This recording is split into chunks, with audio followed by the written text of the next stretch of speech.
Okay, so I'm going to pray. So, Father, thank you for us being here today. And I ask that your word and your word only will be heard. And, Father, I pray that I will not misrepresent you in any way in Jesus' name. Amen. So, we all want stability, don't we? We want stability. We like stability. We like being stable. I had to put that in. Because it gives us a sense of security. Stability gives us a sense of security. And that everything is operating as it should. And this is one of the issues that happened with COVID. I think setting aside the devastation of people who lost loved ones in COVID, the other part of it was that all of a sudden our society became uncertain, especially in the first couple of weeks and months. I think you had it harder here than in the States. In the States, we hardly really locked down. I was in Washington, D.C. In the middle of COVID, we were able to drive down to Florida for a vacation and things like that. So it really wasn't as tight as it was here. But even so, you thought, had our society changed forever? Will things ever go back to normal? There was a sense of insecurity, and this causes great anxiety, fear, and worry. Election times do the same thing, don't they? Great instability. Well, who's going to become our next prime minister? What's going to happen? But then everything quickly settles down. We have our king, we have our prime minister, we have our government. Life goes on, and we think everything is stable. So we fear instability. We don't want instability in our lives, in our nation, in anything that's going on around us. And this causes us fear because of uncertainty. And this is where we have the clash of faith. God never calls us to live in stability. He calls us actually to live in instability. He calls us to live in faith. That's what faith is. We don't know what's going to happen, but we trust God. God tells you to quit your job and to live by faith. That's not stable. It's unstable. And you get worried. He asks you to do things and to step out, often into a place of instability. I know some people that I've come across have resisted the call to ministry. They've resisted the call of God on their life because it will cause instability and uncertainty in their life. And they've missed out, I think, on what God wanted them to do. So the question we have to think about, the question that I would like you to leave today and just mull over is, are you as a Christian, are you as a believer in Jesus prepared for a life of instability and uncertainty? Because this is exactly what Jesus is teaching his disciples in Mark 13. I would suggest if you could have Mark 13 open to you, because I'm going to go through the whole chapter. I wasn't told, oh thank you, I've got a clicker. Is it up, down, or is it, which way do I click it? Left is, thank you. It's up and down at our church. Anyway, it's complicated. I don't know what to do. And usually I don't turn it on. Is it on? Good. Oh, great. Thank you very much. Do you want to come to Enfield Baptist? That would help. I'm joking.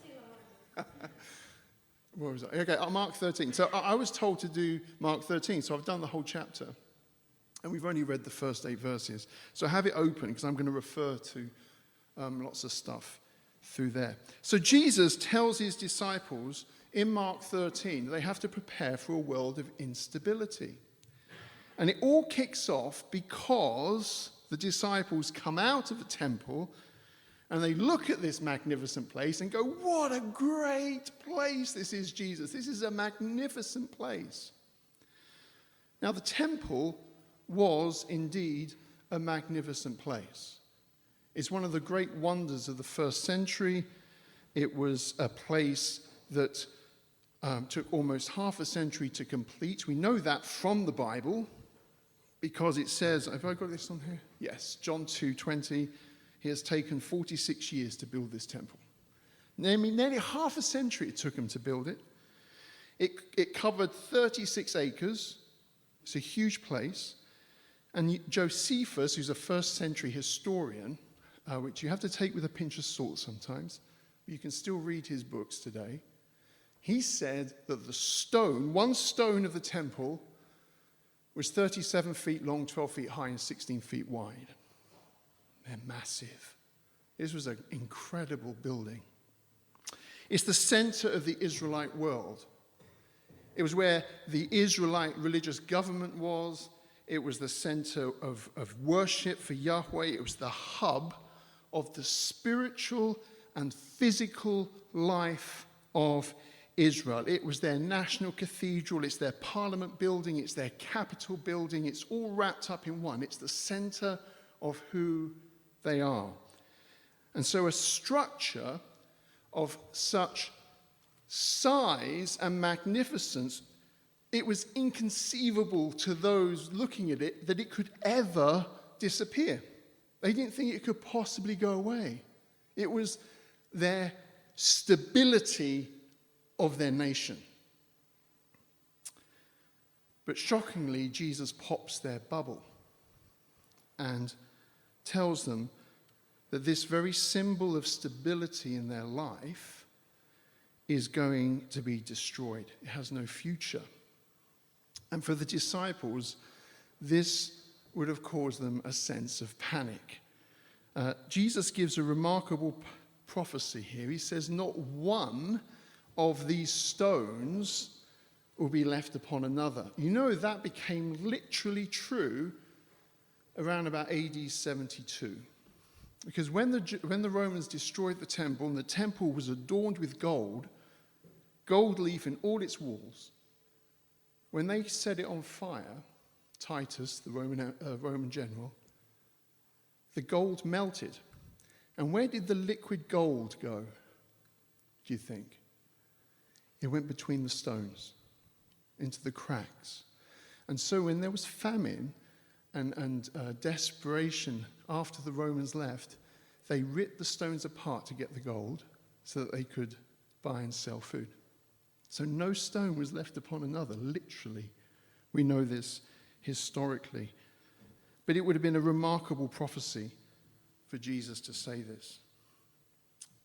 So Jesus begins the process of telling him, preparing his disciples of living in a time of instability by saying that the most stable thing you see right now is going to be destroyed. Now, for most Christians today, an unstable world will be unbearable. It will worry us. It will cause us fear and anxiety. We don't want to live in a chaotic situation. And this is partly because sometimes we love the world too much.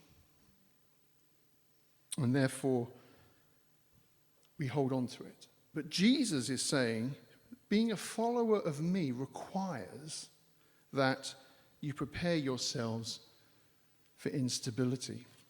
So what Jesus shows the disciples here is that we cannot rely on stability of the world around us for peace. If we do, then we're placing our trust in something which is unstable. And if we do, we'll make really bad decisions. It's really interesting. When the panicked disciples turn around to Jesus after he's told them this shocking news, that the center of their stable world is going to be destroyed, the first question they ask, obviously, is when will this happen? And it's interesting that the first thing he says is beware that no one leads you astray. Isn't that strange?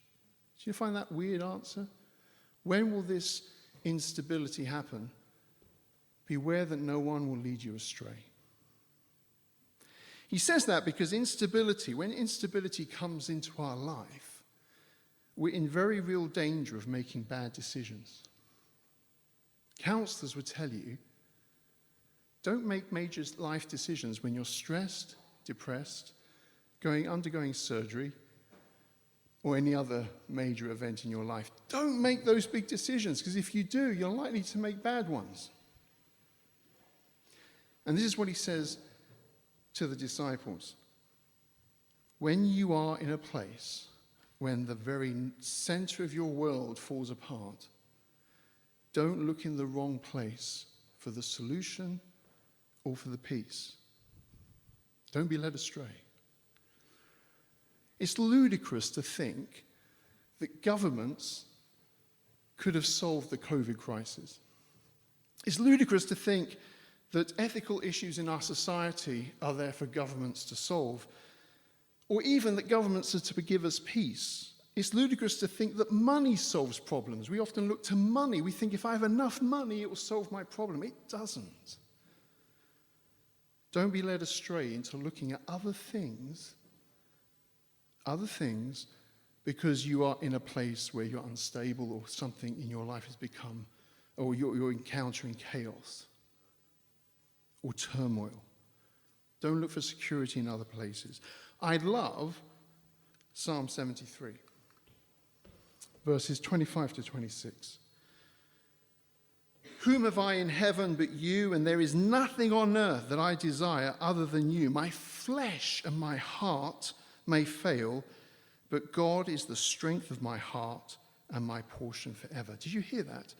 There is nothing on this earth that I desire other than you.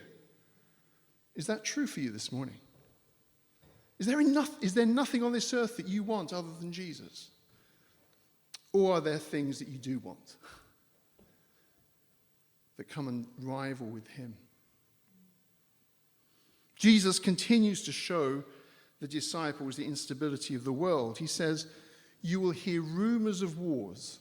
You're going to hear of kingdoms rising up against kingdoms, nations rising up against nations. It's interesting that he says these things must happen. Must. They must happen. We all think, why are there so many wars? Why are there famine? Why is there so much disaster? Jesus has told you that it must happen. Must. That's his word. And it's because the world is unstable. These things must happen. We live in a fallen and corrupt and a sinful world. There are going to be wars. There's going to be earthquakes. There's going to be famine. A hurricane just went right through Jamaica. I always watch hurricane season with interest because I lived in South Carolina for a while and we had hurricane season for 8 months. And we went through 1 hurricane and 2 tropical storms. They're not pleasant. You want to take them seriously. But you can't stop them. These disasters are happening, and Jesus said they will happen. There will be famine.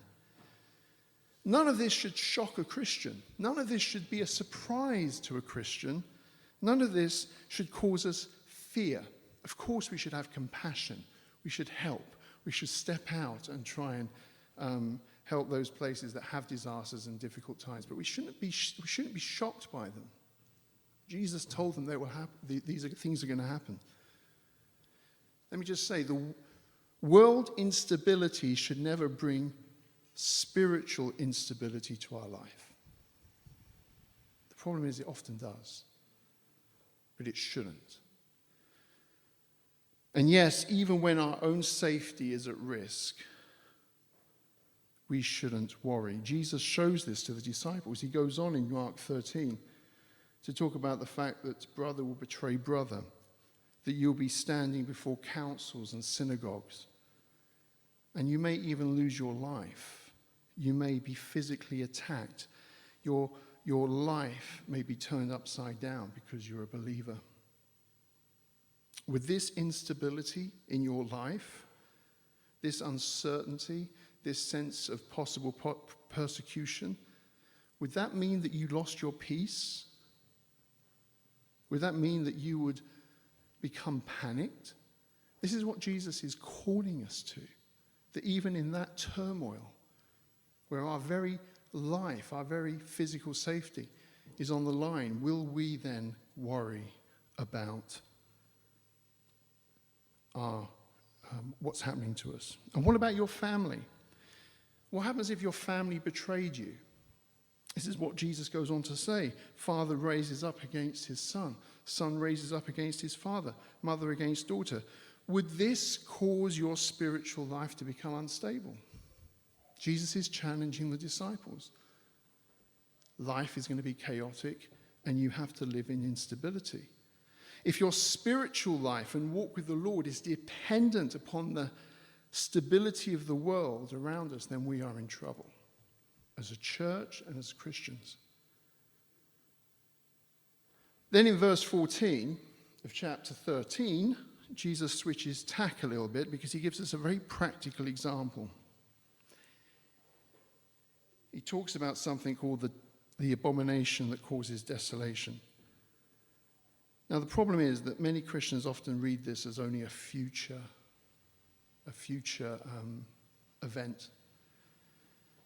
And that's part of it, but it's not the whole story, because Jesus is saying here that the disciples are meant to look out for something in their lifetime which will help them understand what the abomination of desolation is. And the abomination of desolation is actually a thing that causes instability. So Jesus gives very practical advice, and this is a prophecy to some extent that Jesus is giving, because what he says here will happen 30 years later. The thing that Jesus says is that when the people see the abomination of desolation set up in the temple, they must flee. That's what he tells them. Flee, go away, leave Jerusalem. This means it has to have happened within the lifetime of those who are listening to this. Now, there have been numerous abominations that caused desolation in Israel's life. The most recent one to when Jesus spoke about happened in 168 BC when Antiochus Epiphanes placed a statue of Zeus on the altar of burnt offering in the temple. And that caused the Maccabean revolt. And the Maccabean revolt ended up with something that we still celebrate, well, Jews still celebrate today, which is Hanukkah. Okay? So they reread this whole event during Hanukkah. But what was the abomination of desolation within Jesus' day? Well, he's referring to something that would happen 30 to 35 years later, where the Roman army, cut off Jerusalem in a ring of iron, it was called.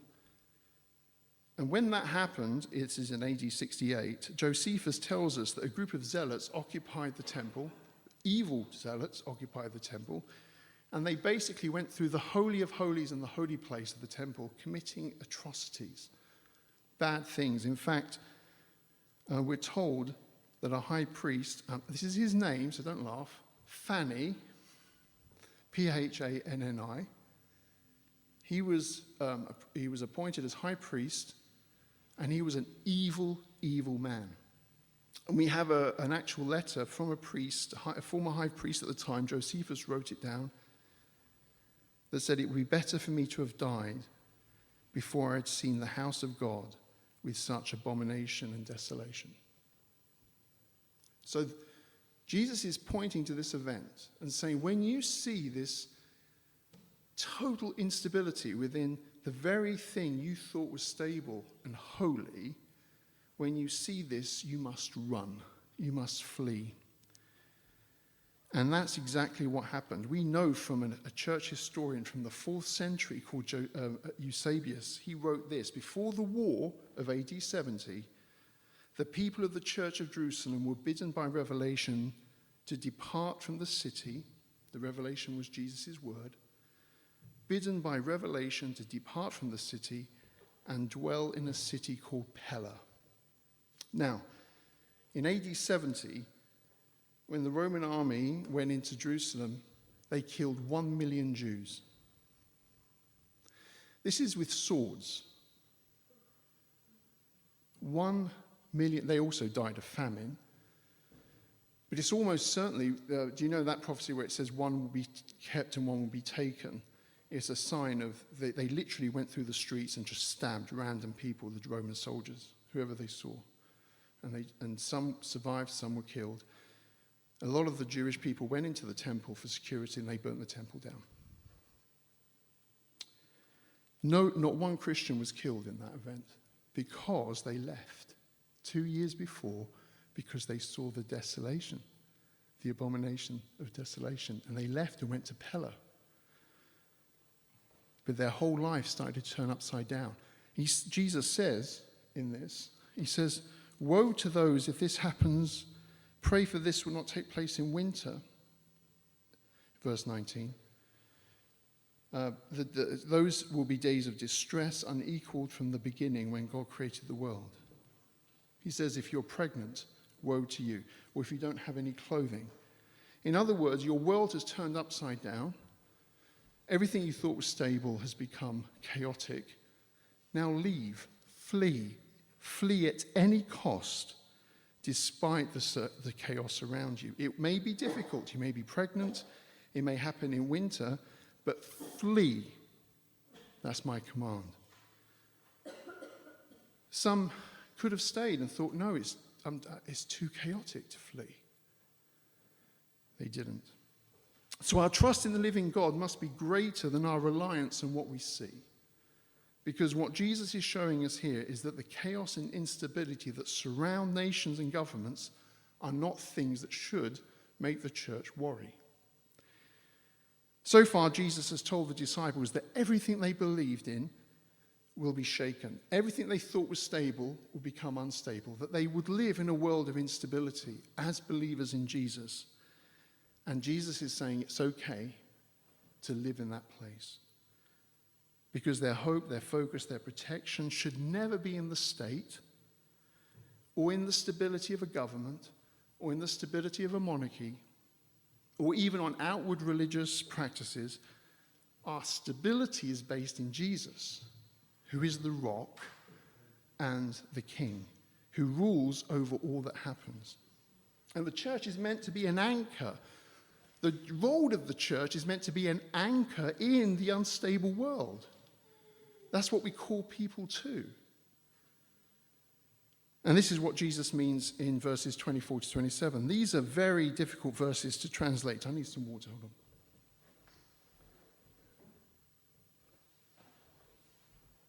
Verses 24 to 27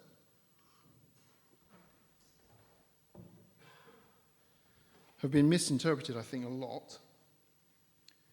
But in those days following that distress, the sun will be darkened, the moon will not give its light, the stars will fall from the sky, and the heavenly bodies will be shaken.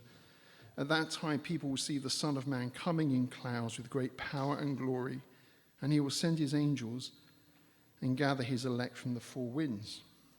Now, we have a mixture of present and future prophecy. All prophecy in the Bible is a mixture of present and future, even Revelation. So when Jesus speaks here, he says, when you see these things taking place. So he's assuming that the people that are listening to this will see some of this in some form in their lifetime. Verse 30, he says, this generation will not pass away until these things take place. And so these verses are clearly telling us that the disciples can discern something from what they're seeing. However, Jesus is also relaying to us some of the signs for us today to watch out for. And we'll come back to that in a minute. If you like, that what happened in Jerusalem is a mini version of what's going to happen on a global scale at the end of time. So when we read verses 24 to 27, we have to begin by asking the question, what does he mean by the sun, moon, and stars? Scientists will tell you if the sun goes black and the stars fall from the sky, bad things will happen. It won't be good, okay? The world will be in a bad place. And yet Jesus is saying that those events, look out for them. He's talking to his disciples. Those events, look out for them. So it can't literally mean that the sun will go black or the stars will fall. And we've assumed that Jesus is, as I said, is assuming that the disciples will see what's going to happen. So what can they represent? I'm going to quote some passages for you, and I'm going to try and present to you an idea of what the sun, moon, and stars mean. You can disagree with me. You can be wrong if you want. I don't mind. It doesn't bother me at all if you're wrong. No, I don't mean that. You can disagree with me, but it's I don't know where I've got to now. There you go. All right, okay, so actually, yeah, Genesis 37:9. Then he, that's Joseph, had another dream, and he told his brothers, listen, I had another dream, and this time the sun, moon, and the 11 stars were bowing down to me. That's not literal sun, moon, and stars, okay? I mean, this is one passage of probably 10 I could point to. The sun here is Jacob, the moon is Rachel, and the stars are Joseph's brothers. And what they're representing is the family leadership, the family governance of Jacob. Jacob's the head of the family, then it's Rachel, then it's the 11 older brothers. They all have authority over Joseph. And yet Joseph says, the sun, moon, and stars will bow down to me. And he has a second dream about the sheaves of wheat rising up. So this is a shocking dream for his family, because he's saying the governance of the family will eventually bow down at the youngest son's feet, which never happened in families, usually. That was unthinkable. So the sun, moon, and stars here is talking about the governance of a family, the hierarchy, if you like, of Israel. And then we have this idea of coming in the clouds of heaven. That's it. What does it mean by Jesus is coming on the clouds? Well, Isaiah 19:1 says, see the Lord rides on a swift cloud. The Lord rides on a swift cloud and is coming to Egypt. The idols of Egypt tremble before him, and the hearts of the Egyptians melt with fear. Coming in the clouds was a Hebrew idiom in the original language, a Hebrew idiom for judgment. So whenever you read, he's coming on the clouds, he says it to Caiaphas, you will see the Son of Man in his glory on the clouds. He's talking about judgment. Judgment is coming. So I will suggest to you that in Mark 13, what Jesus says to his disciples, is that judgment is going to come, and you'll see the chaos of the governing authorities within Jerusalem collapsing. And when that happens, get out, flee, because you know what's going on. So when you see the governing authorities start to crumble and fall apart, when that starts to happen, you'll know the judgment of Jerusalem is very near. And AD 70 is a judgment upon Jerusalem for the rejection of the gospel. That is very clear. And this holds true for us today. As we wait for the Lord to come back, we see governments judged. And I believe governments are judged today. We see governments fall. We see governing authorities in chaos. We see governing authorities being darkened and collapsing around the world. We see the instability of society. And we must not panic. Our peace must not leave us. Our faith should be strong, because we know the judgment of the Lord is near. It's coming. And Jesus tells us, or tells the disciples, that they're to remain awake and to watch. That's towards the end of chapter 13. And in the original language, to remain awake means to be on your guard and keep awake and never fall asleep. To be vigilant.